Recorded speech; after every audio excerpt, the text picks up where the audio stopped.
Hi, this is Ishar, and in today's talk, what I want to go over is how your relationship to the Myers-Briggs system changes as you grow as a person. So I've come up with 5 different stages that you might experience as you go through your journey of understanding the Myers-Briggs system. And each of the stages bleeds to the next one, so it's more of a cohesive process that goes together. And these stages are number 1, the obsessive stage, number 2, the categorization stage, number 3, the self-transformation stage, number 4, the alignment stage, and lastly, you have the transcendent stage. So let's go over each one in detail. So let's go over the first one, which is the obsessive stage. So as you find out about the Myers-Briggs system, and I know for me at least, I became very obsessive about it. It's very natural to think, okay, this framework really speaks to me. So you really understand things about yourself and your nature and why you act a certain way. So a lot of people will say, I never liked going to big parties growing up. So, that makes a lot of sense that I'm an introvert, according to the Myers-Briggs system. Or they might say that, I've always really liked thriving in very high pressure, high stimulus kind of environments. So they're not too surprised that they find out they're someone who has extroverted sensing as one of their top cognitive functions.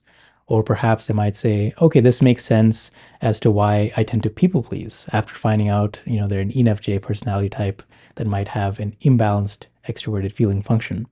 So these are just examples of a few things you'll tend to find out as you go first get started into the understanding the Myers-Briggs system. And you'll start to like really read up on the Myers-Briggs system. You'll read up on cognitive functions. You'll learn about it. You'll start to analyze your friends, find out what type your friends are, and then start to analyze their personality. So you get really obsessive about it, and talk to everyone about the Myers-Briggs system. Now, this stage naturally bleeds into the next stage, which is the stage of categorization. So you'll start to put people, experiences, things in different boxes and labels, which are given through the Myers-Briggs system. So you'll say that, hey, I'm an INFP personality type, and my dad is an ISTJ personality, or that person, my boss, I think he might be an ESTJ personality. So you'll start to place people in these little boxes or categories, which can be helpful at first just to understand the system a bit more. So you'll start to understand, which jobs might be more aligned with your personality type through understanding the Myers-Briggs system. You may understand which cities you might want to live in, which are more suited for your personality type and your temperament. You might look into which jobs might be better suited for you or which hobbies are suited for you. And these are all through the lens of understanding the personality type.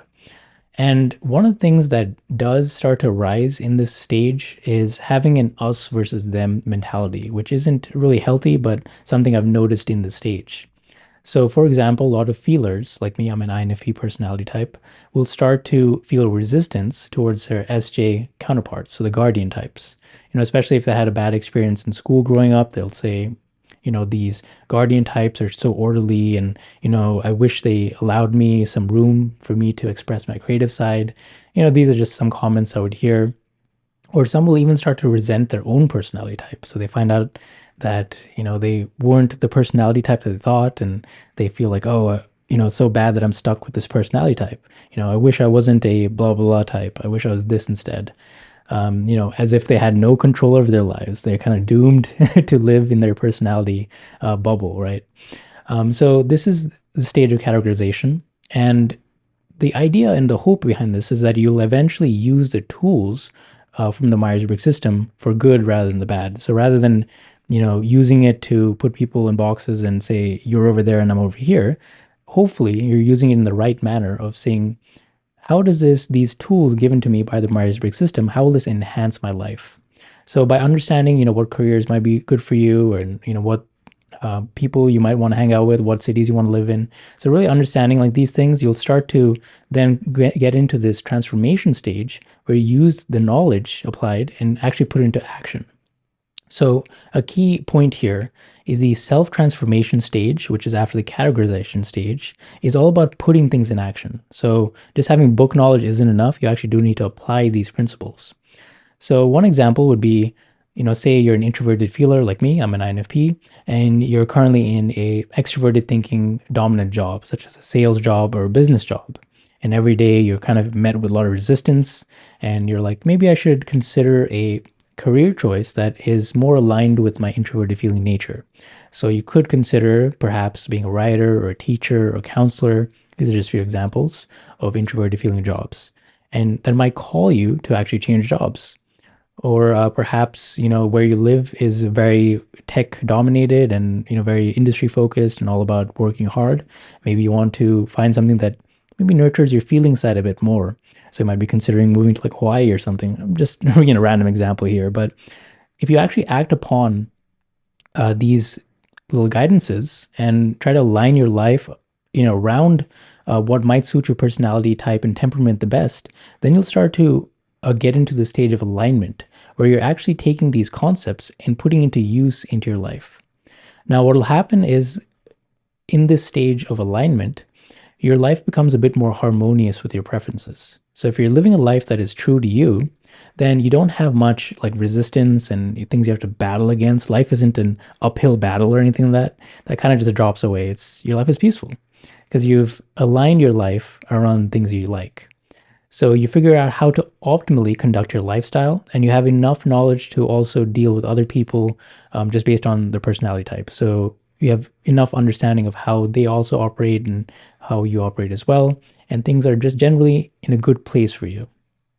So in the alignment stage, you become a bit more peaceful, you become more open-minded and also accepting as well. This is different from the, other stage of categorization where you're like, you're over here, I'm over here. It's more like we're in this together, but I have some certain preferences. That's all. So it's more of an inclusive type of environment and vibe. And your resistances also start to drop away. So in this stage, you also realize it's kind of dumb to hold on to these grudges and angst and all these angsty things, and just it kind of just drops away. You're a bit more accepting in nature. Now, this alignment stage will eventually lead to the transcendence stage. So, as you grow in the world, and more importantly, as you grow in your spiritual practice, such as meditation, you start to become more open minded and more open and receptive to things. So, when you couple this with inner peace and no resistance, you start to become less attached to certain concepts, including the Myers-Briggs system. So whereas before you were a staunch whatever type you are, and I'm this person, I'm this personality type, and I like to hang around with other people in this type, it's more like now you don't really care as much. You can hang out with anyone. There's no distinctions that you notice too much. So you become more fluid and flexible as a person, which is ideally the goal. And say I'm using the same example of being an INFP. If you're an INFP and you could still take at this stage, you can take an extroverted thinking job and you'll be fine. Before you might have had resistance and you're like, this is not for me, it doesn't align with my personality.